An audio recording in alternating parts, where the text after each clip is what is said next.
Next നമ്മൾ കാണാൻ പോകുന്ന ടോപ്പിക്ക് പെർസെപ്ഷൻ ആണ്. പെർസെപ്ഷൻ്റെ ഡെഫിനിഷൻ, അതിൻ്റെ ക്യാരക്ടറിസ്റ്റിക്സ്, ഫാക്ടേഴ്സ് ഇൻഫ്ലുവൻസിങ് പെർസെപ്ഷൻ, പിന്നെ എന്താണ് പാരലാക്സ് എറർ, എന്താണ് പെർസെപ്ഷൻ ടീച്ചിങ് ആൻഡ് ലേണിംഗിൽ ഹൗ ക്യാൻ ബി ഇംപ്ലിമെൻറ്റഡ്, പിന്നെ എന്താണ് ഒരു comparative study between sensation and perception. So ഇതാണ് നമ്മൾ ഇന്ന് കാണാൻ പോകുന്ന topics. So what is perception? Perception എന്ന് പറഞ്ഞാൽ എന്താണ്? Perception is receiving, interpreting and organizing sensory information. അതായത് നമുക്ക് സെൻസറി ഇൻഫർമേഷൻ കിട്ടി, നമ്മൾ പറഞ്ഞു നേരത്തെ സെൻസേഷൻ സംസാരിച്ചപ്പോൾ നമ്മൾ പറഞ്ഞു അല്ലേ, ഈ സെൻസറി ഇൻഫർമേഷനെ നമ്മൾ അത് റിസീവ് ചെയ്യുന്നതും അതിനെ ഇന്റർപ്രറ്റ് ചെയ്യുന്നതും, അതായത് അതിനെ മനസ്സിലാക്കുന്നതും അതിനെ ഓർഗനൈസ് ചെയ്യുന്നതുമാണ് എന്ത്? പെർസെപ്ഷൻ എന്ന് പറയുന്നത്. അതായത് നമ്മൾ അതിനെ മനസ്സിലാക്കുന്നതിനാണ്, നമ്മുടെ ചുറ്റുമുള്ള ഒരു എൻവയോൺമെന്റിനെ നമ്മൾ സെൻസറി ഇൻഫർമേഷൻ ഉപയോഗിച്ച് മനസ്സിലാക്കുന്നതിനാണ് നമ്മൾ എന്ത് പറയുന്നത്? പെർസെപ്ഷൻ എന്ന് പറയുന്നത്. അപ്പൊ പെർസെപ്ഷൻ എന്ന് പറയുന്നത് സെൻസേഷന്റെ അടുത്ത പ്രോസസ് ആണ്. സെൻസേഷൻ എന്ന് പറയുന്നത് ആ ഒരു സെൻസറി ഇൻഫർമേഷനെ നമ്മൾ ആക്സെപ്റ്റ് ചെയ്യുന്നതിനെ മാത്രമായിട്ടാണ് നമ്മൾ സെൻസേഷൻ എന്ന് പറഞ്ഞത്. അതിന്റെ നെക്സ്റ്റ് പ്രോസസ് ആണ് എന്ത്? പെർസെപ്ഷൻ എന്ന് പറയുന്നത്. അപ്പൊ പെർസെപ്ഷൻ എന്താണ്? പെർസെപ്ഷൻ ഈ സെൻസറി ഇൻഫർമേഷനെ മാത്രമാണോ ഡിപെൻഡ് ചെയ്യുന്നത്? അല്ല. Perception also depends upon what our past experiences, the cultural background and current emotional state. ഇതെല്ലാം എന്ത് ചെയ്യും? നമ്മളുടെ പെർസെപ്ഷനെ ബാധിക്കും. പിന്നെ our brain actively constructs meaningful information from the vast amount of sensation which we received. Okay, നമുക്ക് കിട്ടിയ sensory ഇൻഫർമേഷനിൽ നിന്ന് എന്ത് ചെയ്യും ബ്രെയിന്? നമുക്ക് ഒരു അണ്ടർസ്റ്റാൻഡിങ്, കണ്ടിന്യൂസ് ആയിട്ട് ഒരു അണ്ടർസ്റ്റാൻഡിങ് ഉണ്ടാക്കി തന്നുകൊണ്ടേ ഇരിക്കും. അതിനെയാണ് നമ്മൾ എന്ത് പറയുന്നത്? ആ ഒരു പ്രോസസ്സിനെയാണ് പെർസെപ്ഷൻ എന്ന് പറയുന്നത്. ഓക്കെ, നെക്സ്റ്റ് എന്താണ്? What are the characteristics of perception? What are the characteristics of perception?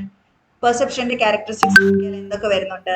ഒന്ന്, പേഴ്സണൽ ആണ്. Okay, everyone sees things differently because of their own experiences, feelings and thoughts. അതായത് പെർസെപ്ഷൻ എന്ന് പറയുന്നത് വളരെ personal ആയിട്ടുള്ള ഒരു കാര്യമാണ്. നമ്മുടെ ഓരോരുത്തരുടെയും എന്താണ് പെർസെപ്ഷൻ ഡിഫറെന്റ് ആയിരിക്കും. സെക്കൻഡ് എന്താണ്? പെർസെപ്ഷൻ സെലക്റ്റീവ് ആണ്. We don't notice everything around us. Our brain picks and chooses what seems important. അതായത് നമ്മൾ എല്ലാം കാണും, നമുക്ക് ചുറ്റും പല കാര്യങ്ങൾ നടക്കുന്നുണ്ടാവും, പക്ഷെ നമ്മൾ അതെന്താവും ചെയ്യുന്നത്?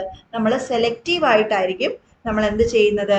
പെർസീവ് ചെയ്യുന്നത്. അതായത് നമുക്ക് ഇൻട്രസ്റ്റ് ഉള്ള കാര്യങ്ങൾ അല്ലെങ്കിൽ നമ്മുടെ മൈൻഡ് സെറ്റ് അനുസരിച്ചാണ് നമ്മൾ കാര്യങ്ങൾ പെർസീവ് ചെയ്യുന്നത്.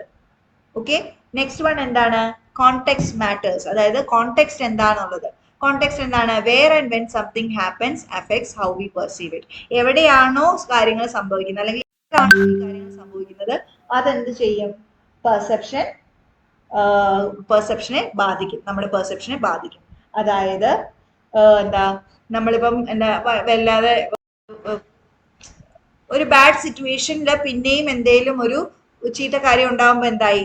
അത് നമുക്ക് കുറച്ചുകൂടെ നെഗറ്റീവ് ആയിട്ട് ഫീലിംഗ് ജനറേറ്റ് ചെയ്യും അല്ലെ.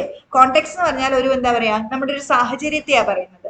ഓക്കെ, ഒരു സാഹചര്യത്തിൽ ഇപ്പം എല്ലാം നന്നായിട്ട് നടന്നുകൊണ്ട് പോകുന്നിടയ്ക്ക് പെട്ടെന്നൊരു ബാഡ് ന്യൂസ് വരികയാണ്. അങ്ങനെ വരുമ്പോൾ എന്തായി? അത് നമ്മളെ വല്ലാതെ അഫക്റ്റ് ചെയ്യും. ഓക്കെ, അങ്ങനെ ആ ഒരു എന്താ പറയുക, ഏത് സാഹചര്യത്തിലാണോ നമുക്ക് ഈ ഇൻഫർമേഷൻ കിട്ടുന്നത് അത് നമ്മുടെ അണ്ടർസ്റ്റാൻഡിങ്ങിനെ ബാധിക്കും. പിന്നെ എന്താ പറയുന്നത്? Organised. Okay, brain tries to make sense of what we see by putting things together in the way that makes sense. Okay, so brain എപ്പോഴും എന്ത് ചെയ്യും?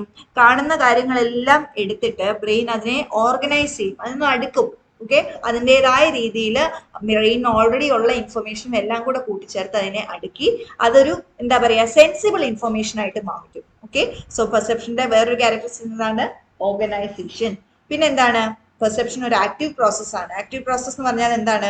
ബ്രെയിന് വെറുതെ അങ്ങ് ഒരിടത്തുനിന്ന് കിട്ടുന്ന കാര്യം വെച്ചുകൊണ്ടിരിക്കുകയല്ല, കാണുന്നത് മാത്രമല്ല, നമ്മൾ ബ്രെയിൻ അതിൽ വർക്ക് ചെയ്യുന്നുണ്ട്. വർക്ക് ചെയ്തിട്ട് പഴയ കാര്യങ്ങൾ നമുക്ക് അറിയാവുന്ന എന്താണോ അല്ലെങ്കിൽ ഇതിൽ എന്തൊക്കെ മിസ്സിംഗ് ആയിട്ടുള്ള എന്തെങ്കിലും ഉണ്ടെങ്കിൽ അതിനെ നമ്മൾ ആഡ് ചെയ്യും.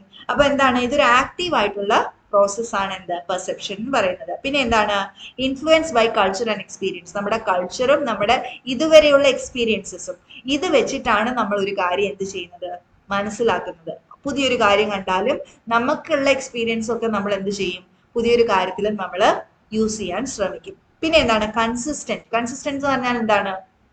അതായത് നമ്മളൊരു കാര്യം ഓൾറെഡി കണ്ടു. ഓക്കെ, ആ ഒരു കണ്ട കാര്യം നമുക്ക് മാറ്റാൻ കുറേ പാടായിരിക്കും, ഒത്തിരി പാടായിരിക്കും. ഇപ്പൊ നമ്മൾ പറയത്തില്ലേ ഫസ്റ്റ് ഇംപ്രഷൻ എന്നൊക്കെ പറയുന്നത്. ഇപ്പൊ ഒരു കുട്ടി ക്ലാസ്സിൽ കയറി നല്ലൊരു ഇംപ്രഷൻ ആണ്, ഗുഡ് മോർണിംഗ് മിസ് പറഞ്ഞു ചോദിച്ചിട്ട് കയറി ഒരു നല്ല ഇംപ്രഷൻ ക്രിയേറ്റ് ചെയ്യും. അപ്പൊ നമുക്ക് എന്താണ്, ടീച്ചറിന് ആ ഒരു നല്ല ഇംപ്രഷൻ ആണ് ആ കുട്ടിയെ കുറിച്ചുള്ളത്. ആ ഒരു ഇംപ്രഷൻ എന്ത് ചെയ്യും, ഒരുവിധം പെട്ടെന്നൊന്നും മാറില്ല. ഓക്കെ, ചെറിയ ചെറിയ എന്തെങ്കിലും കുട്ടി ചെയ്താൽ പോലും ഒരു ഫസ്റ്റ് ഇംപ്രഷൻ നമ്മൾ ക്രിയേറ്റ് ചെയ്ത ഇംപ്രഷൻ എന്ത് ചെയ്യും, അത് കുറച്ച് നാൾ കൂടെ ലാസ്റ്റ് ചെയ്യും. ഓക്കെ, അതൊരു കൺസിസ്റ്റൻസി ഉണ്ട്. പിന്നെ എന്താണ്, നമ്മൾ നേരത്തെ പറഞ്ഞ പോലെ എപ്പോഴും അത് ഓർഗനൈസ് ചെയ്തിട്ട് ബ്രെയിൻ ഒരു സെൻസിബിൾ ഇമേജ് ഉണ്ടാക്കാനാണ് ശ്രമിക്കുന്നത്, അല്ലെ? സോ അതെന്താണ്, ഒരു ഹോൾ പിക്ചറൈസേഷൻ, ഒരു ഹോൾ പിക്ചർ ആയിട്ടാണ് എപ്പോഴും അപ്പിയർ ചെയ്യുന്നത്. Okay, so characteristics of perception പറഞ്ഞാൽ എന്തൊക്കെയാ വരുന്നത്? ഒന്ന് പേഴ്സണൽ ആണ്, രണ്ടാമത് അത് സെലക്റ്റീവ് ആണ്, പിന്നെ എന്താണ് കോണ്ടെക്സ്റ്റ്, ഒത്തിരി കോണ്ടെക്സ്റ്റ് ഡിപ്പെൻഡന്റ് ആണ്, ഏത് സാഹചര്യത്തിലാണോ നടക്കുന്നത് ആ ഒരു ഡിപ്പെൻഡൻസി വരുന്നുണ്ട്. പിന്നെ പെർസെപ്ഷൻ ഓർഗനൈസ്ഡ് ആണ്, പിന്നെ അത് ആക്റ്റീവ് ആണ്, കൾച്ചർ ഇൻഫ്ലുവൻസ് ചെയ്യുന്നുണ്ട്, കൾച്ചറും പ്രീവിയസ് എക്സ്പീരിയൻസും പെർസെപ്ഷനെ ഇൻഫ്ലുവൻസ് ചെയ്യും. പിന്നെ പെർസെപ്ഷൻ കൺസിസ്റ്റന്റ് ആണ്, പിന്നെ perception tries to create a whole picture. Okay, ഒരു 8 ക്യാരക്ടറിസ്റ്റിക്സ് ഉണ്ട്. അപ്പൊ പെർസെപ്ഷൻ എന്ന് പറഞ്ഞാൽ എന്താണ്? Perception is how we interpret and understand the world around us. എന്താണത്? നമുക്ക് ചുറ്റുമുള്ള ലോകത്തിനെ നമ്മൾ എങ്ങനെ മനസ്സിലാക്കുന്നു അതിനെയാണ് പെർസെപ്ഷൻ എന്ന് പറയുന്നത്.